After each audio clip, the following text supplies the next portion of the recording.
Hello guys. तो बहुत दिनों के बाद अभी आपके लिए मैं वीडियो लाया हूँ क्योंकि शॉप पे बहुत रश होती है। वीडियो बनाने का टाइम मिलता नहीं है, तो आपके लिए अभी डील लाया हूँ। IPhone 16 pro 256 GB Indian unit है।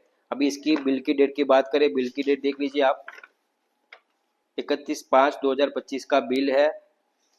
इंडियन यूनिट है ये। 256 GB 16 pro 100% condition, 58 cycle count होगी।